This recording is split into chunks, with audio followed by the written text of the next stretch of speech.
Hey guys, welcome back to the channel. Andrew the Collector here with another video, which is going to be a little different today.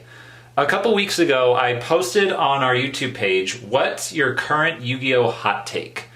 And we got a few responses.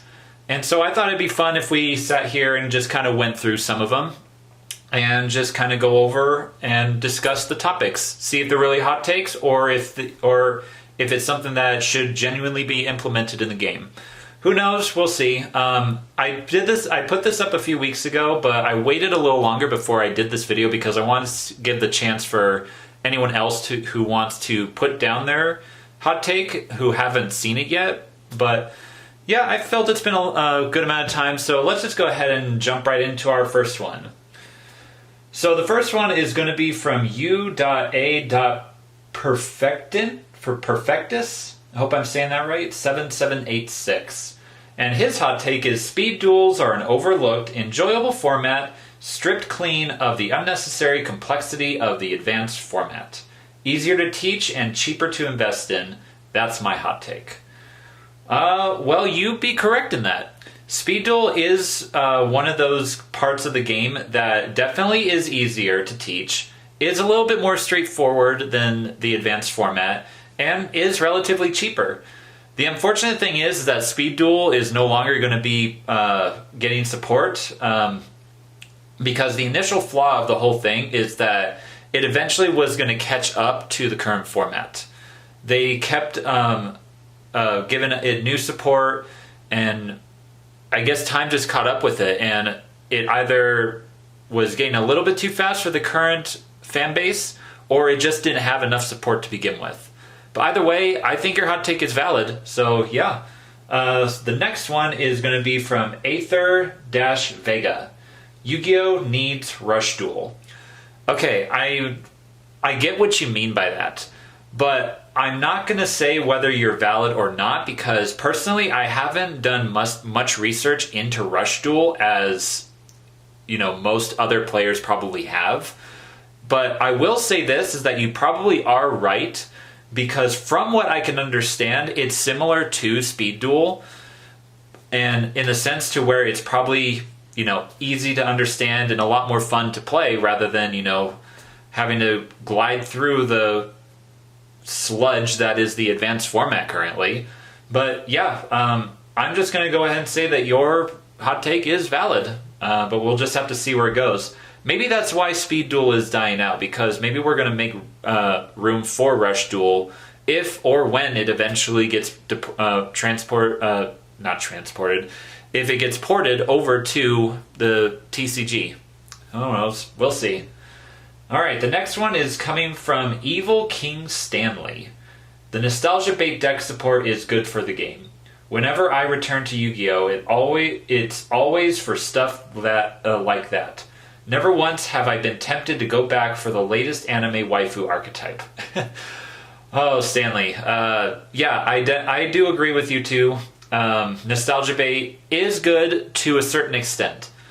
I feel that if they want to do nostalgia bait, they need to expand further beyond just Dark Magician and just Blue Eyes.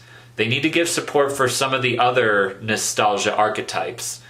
I would love to see support for Red Eyes. My wife is a big advocate for it. And while it has gotten a few supports here and there, it is nowhere near the level of Dark Magician or Blue Eyes, at least in terms of quantity. Quality could be an argument there, but I feel like Red Eyes needs a structure deck, most definitely. As far as other things, I would love to see a Dark Magician center deck. I would love to see Celtic Guardian. When was the last time we saw a new Celtic Guardian card? I would love to see Summon Skull and, other support like that too. Pretty much retrains of old archetypes that, from, the Duel Monsters era. I mean, for instance, the Yumi archetype, that's a great deck. That's a great stun deck. It's great, it's fun, and it was nostalgia bait. So yeah, I definitely agree with you, Stanley, in terms of that that nostalgia bait is good for the game, but they need to broaden the range a little bit of that nostalgia bait and not narrow it to just what is marketable, I guess you should say. And as far as waifu decks, I'll admit I'm a sucker for waifu decks. You know, I don't think that we're never going to not see those, but I can definitely see where you're coming from. And the next one is going to be from the Nemphim. The Nemphim? I hope I'm saying that right. I'm so sorry if I'm butchering it. Go format is the best format. You know, I can agree with you on that one. Go format, it's going back to the old ways of how the game was good, you know, back in the day before it was all this combo bullshit. But I will say that even then, a lot of the I guess you could say the meta Go players are starting to neuter that format too. I've been to my locals and I've seen people play Go format, and just the way that they're acting just puts a bad taste in my mouth. I don't know what it is about, you know, players like that.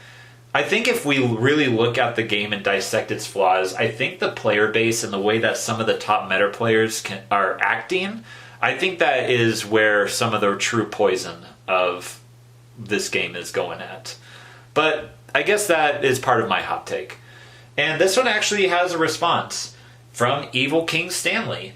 That's one of the coldest takes out there, man. Go format has been widely popular and respected by the majority of the community for a long time.